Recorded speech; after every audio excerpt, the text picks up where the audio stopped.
All right, so this is our last chapter. This is chapter 16, which is on equilibrium. So the first thing we have to think about is what's called the rate of reaction. And the rate of reaction is just how fast or slow a reaction takes place. If you ever go on into chemistry and you take a higher level chemistry, you'll probably learn about chemical kinetics. And kinetics just means how fast the reaction is happening. Now we can have a reversible reaction, meaning that we can have reactants A plus B becoming products C plus D. That would be what we call the forward reaction. But we also could have the reaction of C plus D going back to A plus B, and that would be called our reverse reaction.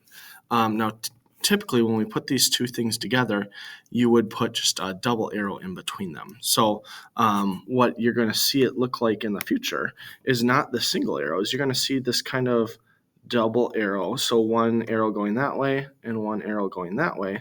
And we won't even write this one out. You've just got to know that, okay, A plus B can go to C plus D, but it can also go in reverse from C plus D into A plus B. So you're typically going to see that double arrow structure there in the middle, and that tells you that that reaction can go forward and backwards. Now, equilibrium, what that means is the point at which the reaction is kind of reached its point where it's stable. It's not really fluctuating. That happens when the rates of the forward and the reaction, forward and reverse reactions are equal to each other, meaning the rate at which A plus B forms C plus D is the same rate as which C plus D forms A plus B. And so this is what it kind of looks like if we take a look at a graph. The forward reaction, which is that A plus B making C plus D, you can see there that that reaction rate decreases. So it starts off as a really fast rate. So this reaction going from A plus B to C plus D, that starts off really fast, but then it slows down. You can see that it comes down on this rate axis, and so it slows down there as C plus D making A plus B. This is what we call the reverse reaction. This reaction starts off really slow down here, and eventually it kind of speeds up until it meets the rate at which the forward is happening. So the big thing I need you to know here is that when equilibrium happens, the rates of the forward reaction and the rates of the backwards reaction are equal to each other. Now, what is equilibrium? Equilibrium, we've up until now just treated most reactions as a straightforward reaction. A plus B makes C plus D. And we don't take into account that in some reactions, we actually go backwards. Okay, so in some reactions, it doesn't go straight forward. It can move from reactants to products, and then those products can now be reactants and turn into the previous products. So when we see these equilibrium reactions, you're going to see that double-sided arrow, and that double-sided arrow just tells you that that reaction can go one way or the other. Now, this is a classic example of a chemical equilibrium. This is our nitrogen oxide example here. So the N2O4, that's a colorless gas, while NO2 is a dark brown gas. And so what you can see here is over time, you would see, if we start off with N2O, you're going to start to see that solution go from clear to more of a darker brown, and then eventually it's going to reach kind of a nice brown color. And so equilibrium, the definition, is when there are no observable changes happening as time goes by. It could change still by changing the conditions that we're at, but at that time, no observable changes are happening. And so this again happens when the rates of the forward and the reverse reactions are equal. And it also happens when the concentrations of the reactants and products remain constant over time. Now, here are two common misconceptions. The first misconception is that the amount of reactants and products are equal. Okay, that is not true. Your amount of product and reactant do not have to be equal, but they do have to remain constant over time. So you could have one gas at a concentration of 2 atmospheres, and the other gas could be at a concentration of 1 atmosphere. Okay, as long as they're not changing, then we're at equilibrium, but they don't have to be the same. So you could have 2 and 1, that's totally fine. They don't have to be the same, but they do have to not change. And then the other thing that people have a misconception on is that the reactants and products, once they get to equilibrium, they're just staying there. That is not true. We constantly have reactants turning to products and products turning back into reactants. So we've kind of got this constant flip-flop from reactant to product, and then that some of the product is also going to go back to reactant. So equilibrium is what we call a dynamic process. It's constantly changing. So this is kind of what it looks like. And you can take a look here. This is that N2O4 and the NO2 example. So at time equals 0, that's what T equals 0 stands for. So at our initial conditions, we just put our dinitrogen tetroxide in the flask. And the dinitrogen tetroxide is clear. And so as time goes on, what I hope you can see up here is that we are starting to decrease the concentration of our N2O4, and at the same time, we're now starting to increase the concentration of our NO2. Now remember, our NO2 is kind of a dark brown color, and so before equilibrium is reached, we've now created a few of these NO2s, and then at equilibrium, we've now created a few more, but you've got to remember, we're still left with the other reactant. We're still left with the dinitrogen tetroxide. So you can see these I'm circling in red there, okay?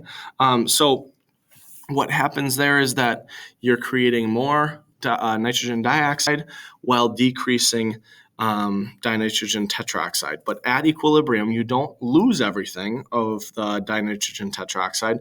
We still have some of that left around. Now, the graph up here at the top, this is talking about concentration. And so what I hope you can see there is that the concentrations are flatlined. When they're flatlined, that means that the concentration is not changing. However, you can see here that these lines are not on top of each other, meaning that the concentrations are not equal to each other. They're just remaining constant. They're not changing. However, on the rate graph on the bottom, down here, you can see that the rates actually do equal each other. So the rates equal each other when we're at equilibrium. Concentration doesn't have to equal each other. They just have to remain constant at equilibrium. So when we think about equilibrium, we also want to think about how we can disturb that equilibrium. Equilibrium doesn't stay constant. Any little change in that system is going to change what happens with that equilibrium. And so this is what we call Le Chatelier's principle. And this principle essentially says that when we have a chemical system at equilibrium and we disturb it, when I say disturb, I could mean changing concentration, changing the volume or pressure, changing the temperature. That equilibrium system is going to respond so that it can return to equilibrium. Okay, we're going to cover these 4 changes and what they do to the equilibrium. So the first thing that we're going to talk about is changing amounts or changing concentrations. So if a substance is added, the equilibrium will shift away from what is being added. So let's just use this constant example. A plus B is in equilibrium with C plus D. If we were to add B, the reaction is going to shift to the right. What I mean by that is that your concentrations are going to shift to the right side of the arrow to try to overcome what you just added. And so to shift to the right, what we're going to actually need to do is we're going to need to decrease A so that we can increase C and D. So that's what's going to happen there if you added A or B. Okay, so A or B is on the left-hand side. If you were to add one of those, it's going to shift to the right. If we added D, which is on the right-hand side, the reaction will shift to the left. And so what that would do is you would decrease D and C, and it's going to increase A and B. And so here, that's what we call shifting to the left.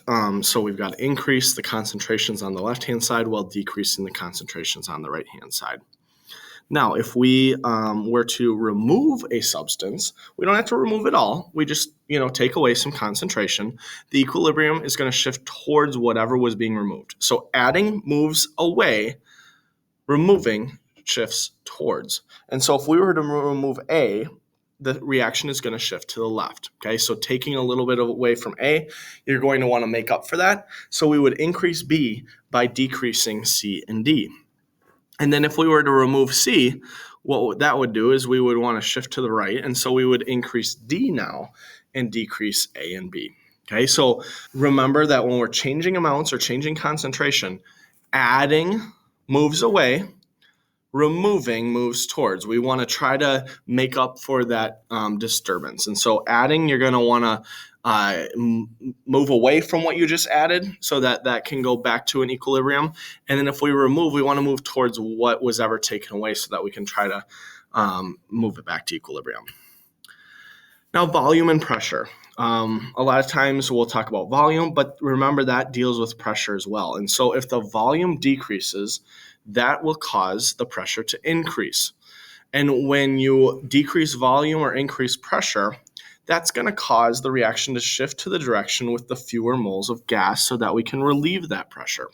So in your chemical equation, if we've got gases, what we're looking for is we're looking for an overall number of gas. So let's say that we've got A plus 2B is giving us C plus D. And let's say that all of those are gases.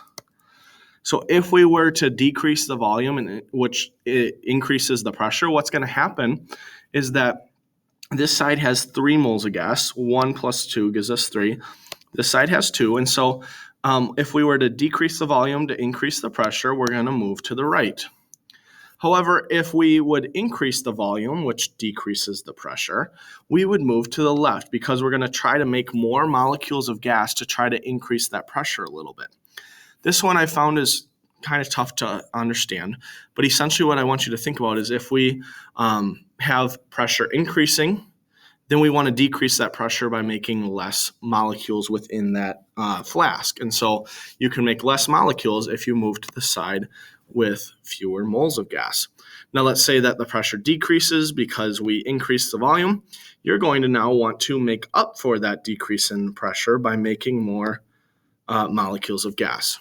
Now, if there are even moles of gas on each side, the equilibrium won't really shift for the most part. And so this is kind of what it looks like. We've got this example. We've got nitrogen plus hydrogen giving us ammonia. And so over here on the left, you can see there that we've got a nice balance of hydrogen and nitrogen and a little bit of ammonia in there. And so what happens is if we decrease the volume, the pressure is going to increase.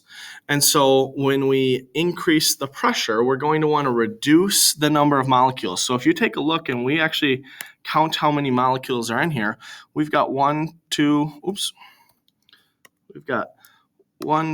3, 4, 5, 6, 7, 8, 9, 10, 11, 12, 13, 14, 15, 16. We've got 17 molecules in there. And so what we're going to want to do is we're going to want to shift here to the right to make more ammonia so that we can decrease the amount of particles. When we decrease the amount of particles, remember that that's decreasing the number of collisions on the walls, which reduces the pressure. We don't want to have a high pressure. We want to have a pressure remaining constant. So what we see over here is we see 1, 2, 3, 4, 5, 6, 7, 8, 9, 10, 11, 12. We see 12 molecules. And that happened because if you take a look there, you've only got 1 ammonia in this one. But as soon as we decrease that volume, which increased the pressure, you now created all of these ammonias, and you have far less of hydrogen and nitrogen on its own. So that's what happens with pressure and volume. And the last thing we need to talk about is temperature and how that changes it.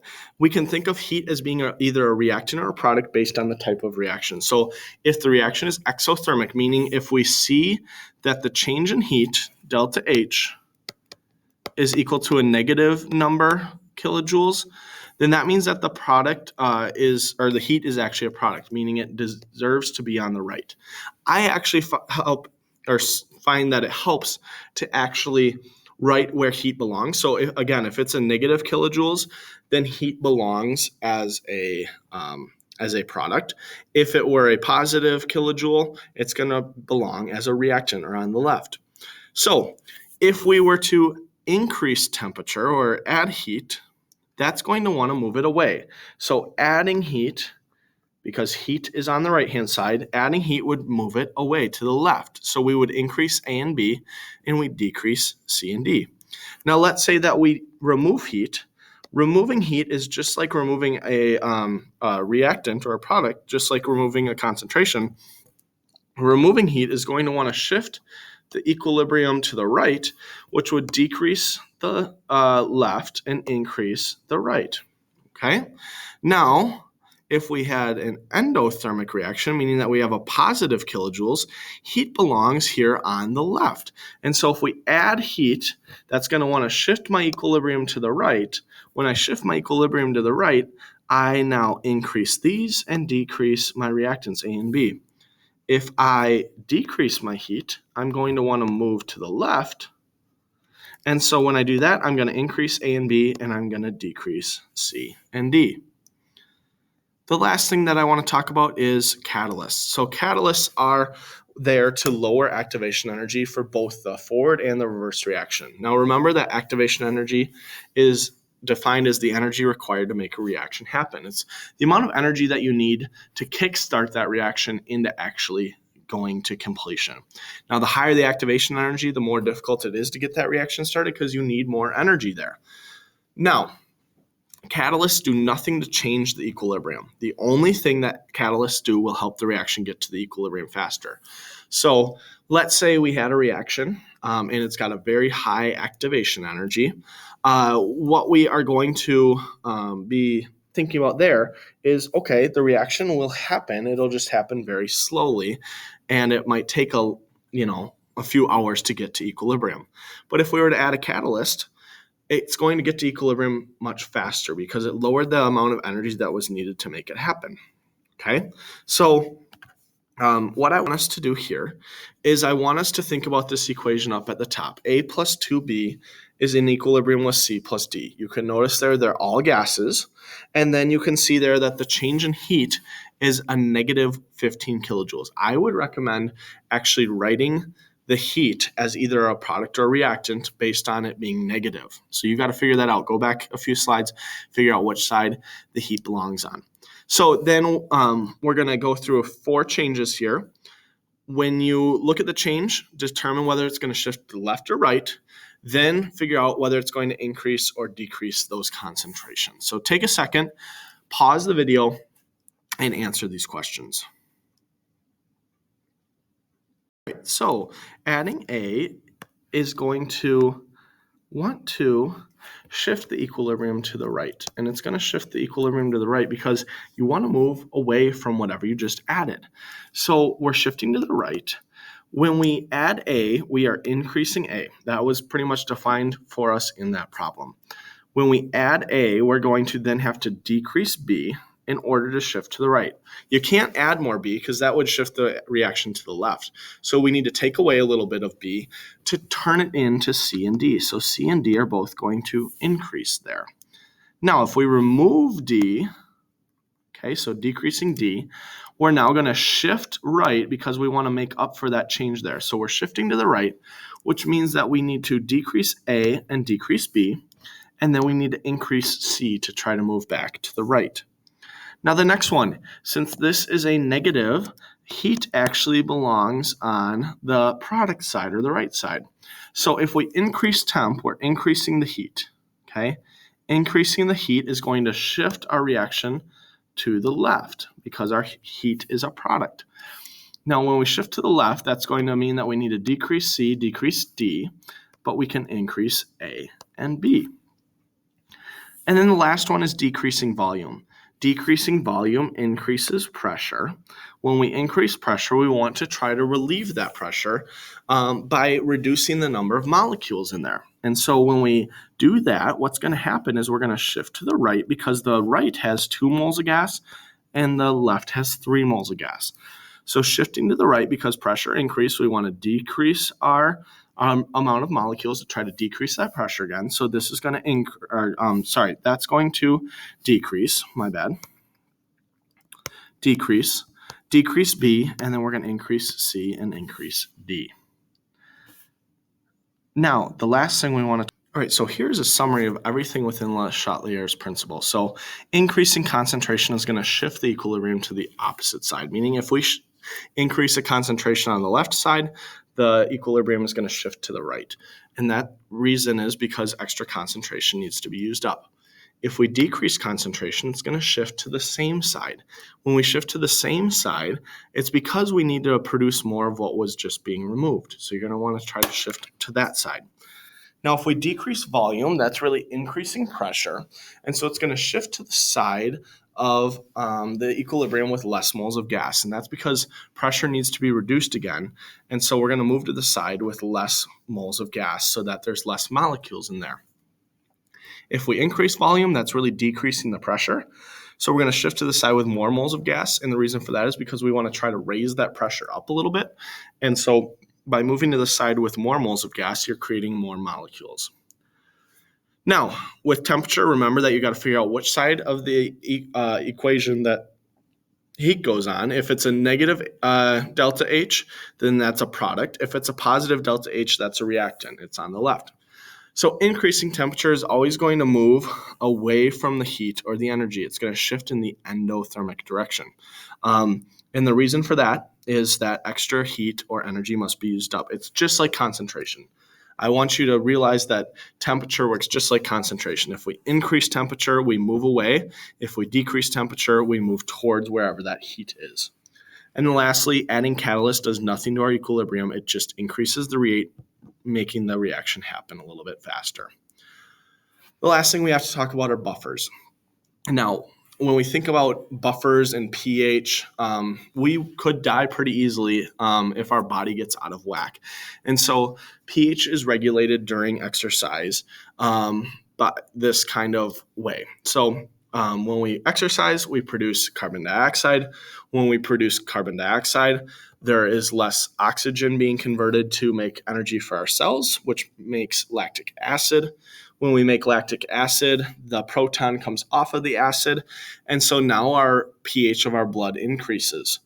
Now, ideally, the blood pH is about 7.4. If your blood pH goes below 6.8 or above 7.8, you'll usually die.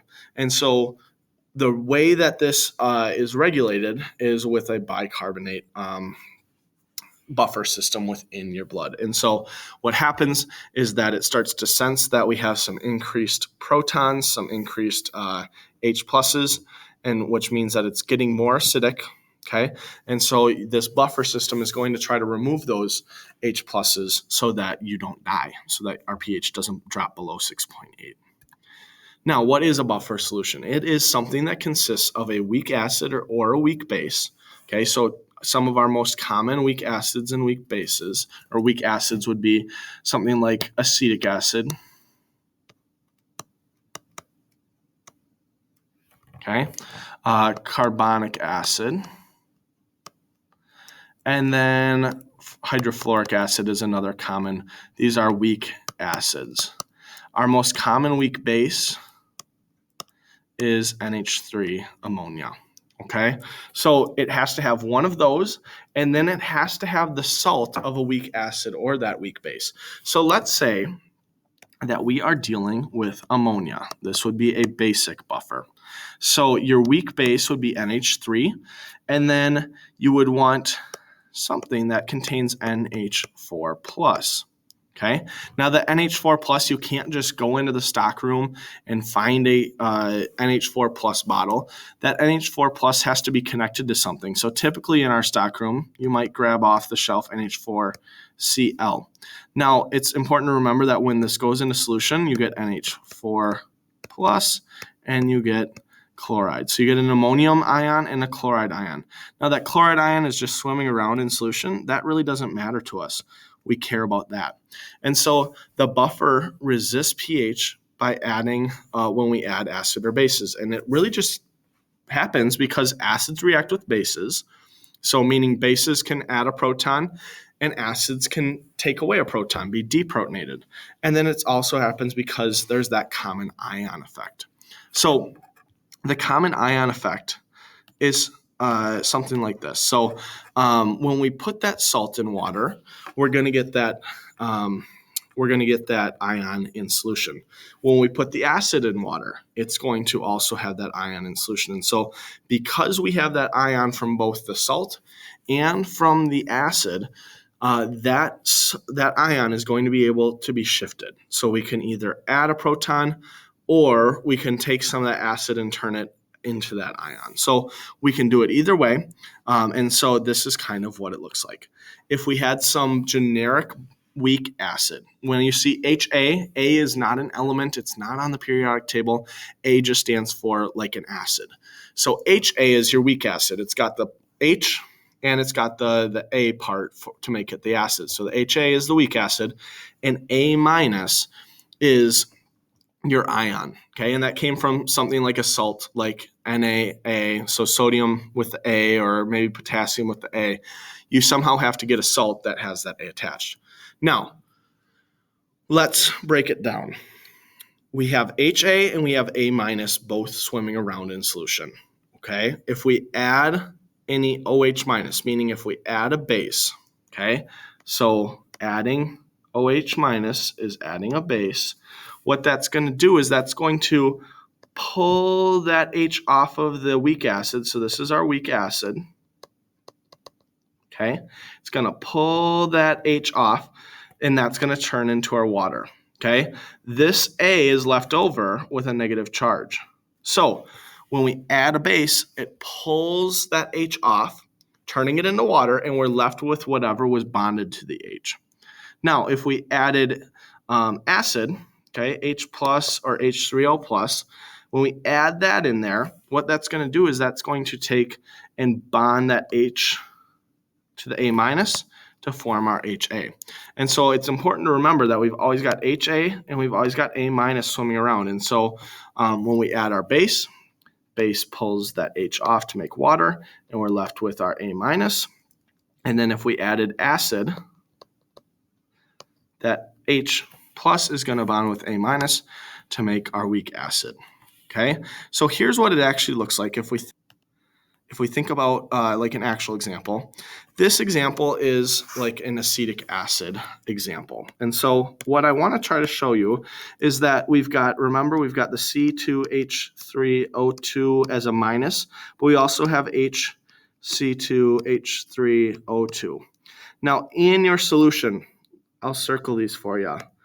So the C2H3O2 with that minus charge are these single red circles that I'm now circling in green. The ones I'll circle in pink are your HC2H3O2, which is our acetic acid. So those are both in solution already. Now what happens is that if we add an acid, if we add H+, that H+ is going to be added to our A- to make our HA. And so now you're going to see that we have a whole lot more HA in solution than we did before. You now no longer have as much of this A-, okay, which is our acetate ion. So this acetate ion got a proton, which turned into that HC2H3O2, which is now looking like that. Okay, so that's adding an acid. If we add a base, what happens is that we are going to pull that proton off. It's now going to be bonded to that OH minus to turn into that water. The acetate, this part here, no longer has the H, okay, because the H went there to turn into water.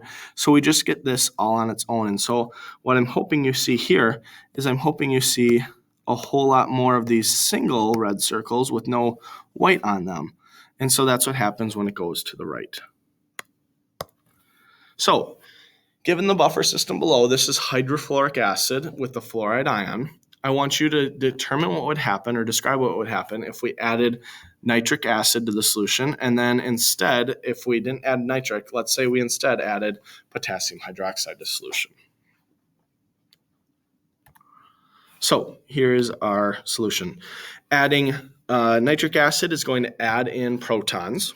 Adding in protons would shift the equilibrium to the left.